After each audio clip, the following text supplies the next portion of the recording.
Hey Kyle, two quick ones for you. First of all, the back that caused you to sit out after the Portland game. Can you tell us about how you're doing with that? Yeah, I hurt my back, pretty roughly in that Portland game, and it kind of prohibited a little bit of my movements, and just needed to take a little break to get a little bit more healthy. Skipped out the Phoenix game, got some rest, um, got with my team, got some work in, and felt good enough to go last game, and played tonight as well. So obviously, backs are tricky, and you always want to be precautious and still stay on top of everything. But we're doing a good job of handling it. So Cool. I just wanted to ask you about the go-ahead bucket you had. It looked like Taylor got caught on his pivot foot and tossed it back out to you, and you were able to get to work. What did you see on that play, and what worked for you to put you guys back ahead? I just saw the floor flat. Took my time, just waited for everyone to flatten out, and they shaded me left, and I just made a play, try to get an angle, and it worked out well. Okay, Kyle Boone, please. Because a week and a half ago, that loss to Toronto seemed to be very frustrating for all you guys. Since then, obviously, you guys have been able to get some wins, including some very competitive ones. What changed in terms of the team mentality? Was there any discussions between teammates that kind of fostered the ability to change maybe the attitude or anything about what was going on at that time? No, we just know what time it is right now. It's time for us to get with it, or really get lost. So it's almost the playoffs. It's time to tighten up the screws. It's time to gel more. It's time to play as a team, and get back on track. Obviously it helped. AD, I think that Toronto game, AD was still rusty. Obviously that game, but he's done a great job of getting back into it, and obviously that's helped a lot. And for the rest of us, we're just playing the right way, and that's all you can ask for right now. And that's what we need to do and continue to do. When LeBron gets back, everyone's roles are going to be, much smaller and much more detailed. So, um, I think it's very important for us to continue to do what we're doing as the other players on the team to, you know, continue to play the right way and play with each other, and it's going to bode well when we're at full strength. Okay, Bill Oren, please. Hey Cruz, you said when LeBron gets back. There's only 2 games left in the regular season, and as you're playing a game early next week, are you getting concerned at all just about the time that remains and the ability to get him back up to speed in time for something as serious as a playing game? No, I'm not. I think for him, he knows himself, and he knows his body better than anyone else. So, um, I don't really care. If he comes back and he plays Indiana, Pelicans, whatever, and he shoots 45 times just to get a rhythm, I mean, he'll find it. So, we're not worried about that, and um, we're not worried about no chemistry issues because the way he plays, he gets people involved. Everybody knows what to do. So, Okay, Dan Wojcicki, please. Well, I think you just kind of touched on a little bit of what I wanted to ask. Is, I mean, not many teams in the league go into the playoffs having played 0 games together as like a core, and that's sort of I mean, I guess maybe 1 game against Sacramento, maybe two.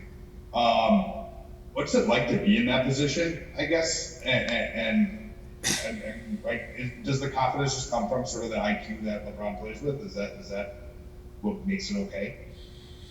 honestly, it's damn fun. Honestly, for us, this season has been a challenge. We've had rotatable parts, people in, people out, people in COVID protocols, people not healthy enough to play. We've all had to figure it out on the fly. So, um, to answer your question,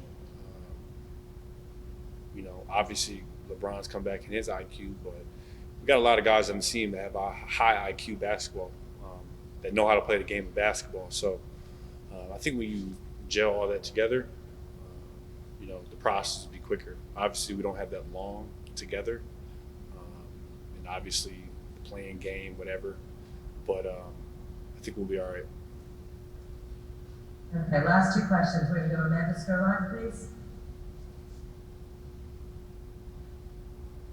Hi, Cruz. I want to get your like how you've been traded to the Lakers on your draft night and seen a few different teams. What did it mean to you to kind of see the banner go up tonight? It meant a lot. I've been here the longest. I've been here through some ugly times, some real ugly times. Whether it was the rookie year and the whole debacles we had, second year, same crazy stuff. And I've kind of seen it all. So for me to be here from the jump and be a part of, kind of essentially turning around the organization from the jump, from the draft. That's where it all started for this whole strategic game plan. It just means a lot.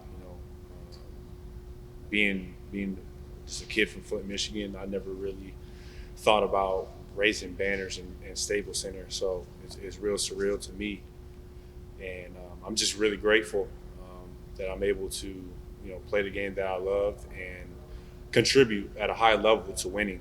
And it's a once in a lifetime thing. The banner that I've been a part of, it's up there forever. It's never going to go down, and I'll always remember this moment. Okay, and last question. Jordan Richard, please.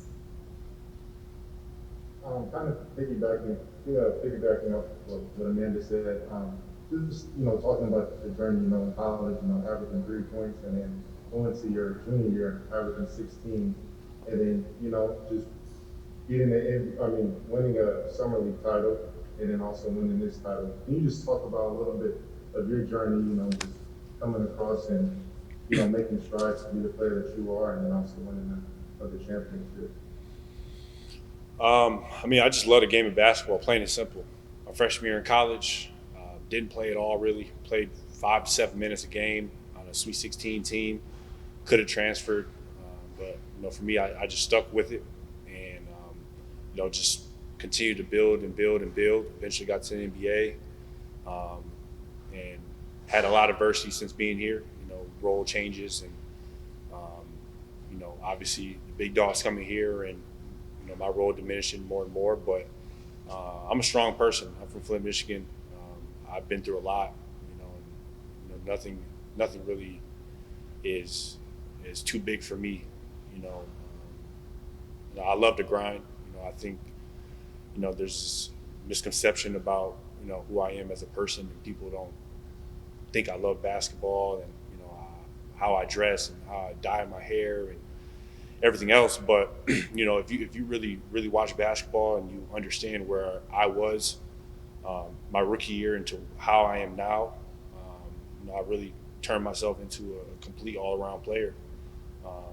And that's from the grind, that's from studying, and that's from wanting to be as great as I can be. So I wouldn't change my journey for anything.